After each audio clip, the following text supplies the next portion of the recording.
મહાનગરપાલિકામાં અધિકારીઓને થતી અગવડતાને લઈને કાલે કમિશનરને આવેદન આપીને અધિકારીઓ માસ સીએલ પર ઉતર્યા હતા, જેને લઈને કાલે વહીવટી કામ પણ ઠપ થયું હતું. આજે આ હડતાલ સમેટાઈ ગઈ હતી. અધિકારીઓએ મહાનગરપાલિકા કમિશનર સાથે એક મીટિંગ કરી હતી અને મીટિંગ પછી અધિકારીઓમાં સહમતિ સધાઈ હોવાનું જાણવા મળ્યું છે.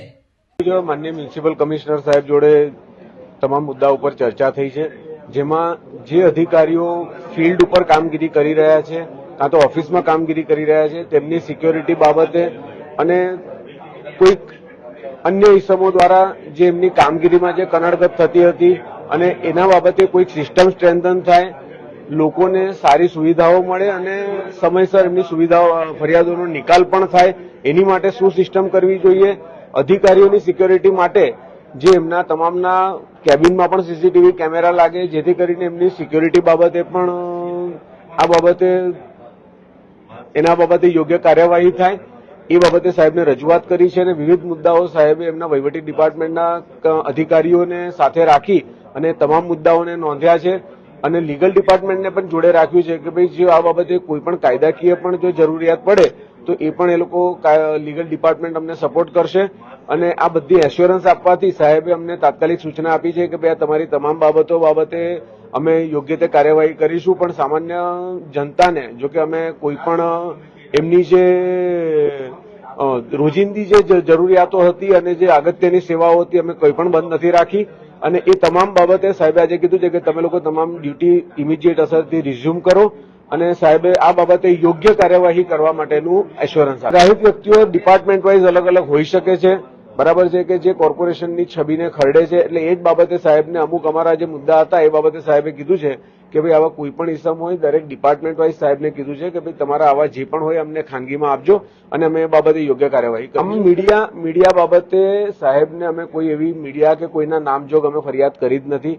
આમાં કોઈ મીડિયાનું નામનો અમે ઉલ્લેખ અમારી અરજીમાં પણ નથી કર્યો. તો ત્રાહિત ઇસમ એટલે કોર્પોરેશનથી અલગ કોઈ પણ વ્યક્તિ એમાં હોઈ શકે છે, બરાબર છે. અને આજે એવું છે કે કોઈક આપના કહેવા પ્રમાણે કોઈક મીડિયાનું નામ દેતું હોય પણ એમાં મીડિયાના અંદર પર્સનલ અમે કહીએ છીએ કે ભાઈ મીડિયાના કોઈ ચેનલ જોડે કે લોકસત્તા હોય કે ગુજરાત સમાચાર હોય કે એના કોઈના જોડે અમને પ્રોબ્લેમ નથી, પણ આમાં જનરલ વાત કરી છે અમે.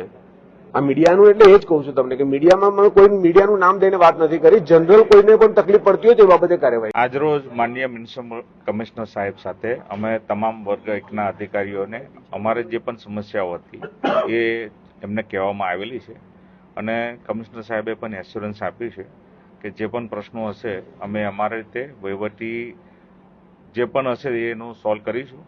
એટલે અમે આજે બધાએ નક્કી કર્યું છે કે આજથી અમે ડ્યુટી રિઝ્યુમ કરીએ છીએ, ફરી જોઈન કરીએ. જે પણ ચર્ચાઓ કરવાની હતી એક કમિશનર સાહેબ જોડે જે માંગણીઓ હતી એમને કહેવામાં આવેલી છે કમિશનર સાહેબને, અને સાહેબને એ બાંયધરી આપી છે કે એ માંગણીઓ પર ચોક્કસથી આગળ કાર્યવાહી કરશે. માંગણીઓમાં મુખ્યત્વે ઘણી બધી માંગણીઓ છે, ઇન્ટરનલ ડિપાર્ટમેન્ટ પણ હોય, એટલે એ બધી બાબતો એની સાથે સાથે સેફટી અને સિક્યુરિટીની બાબતો હતી, ઓફિસોમાં સીસીટીવી કેમેરા લગાવવા જેવી બાબતો હતી અને આરટીઆઈને લગત ઘણી બધી ચર્ચાઓને એમની સાથે સ્પષ્ટતા કરવાની હતી.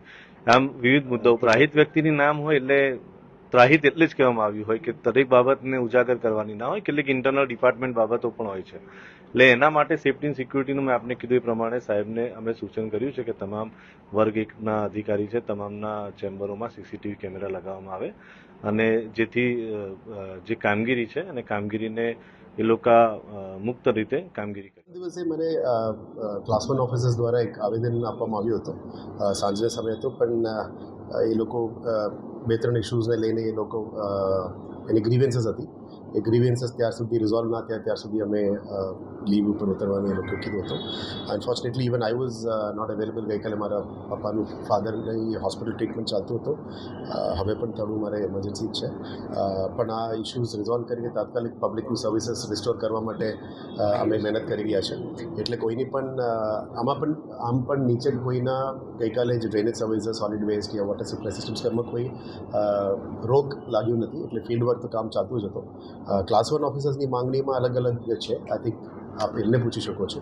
પણ જે લોકોની માંગણીઓ જેન્યુઇનલી છે એ જેન્યુઇનલી કરવા માટે જીએડી અને લીગલ ડિપાર્ટમેન્ટ તરફથી અમે સૂચના આપી છે કે whatever needs to be done for the proper system administration ચાલવા માટે we have try to engage that, અને આનું નિરાકરણ માટે અમે કામગીરી કરવા માટે જીએડીને સૂચના આપી છે. જીએડી તરફથી આ કામગીરી કરવામાં આવશે અને જ્યારે નિરાકરણ આવે we will be informing you.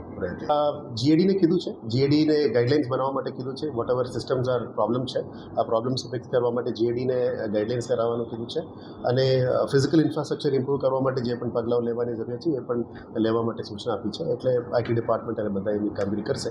કર્યા પછી we will inform you in prior. Thank you.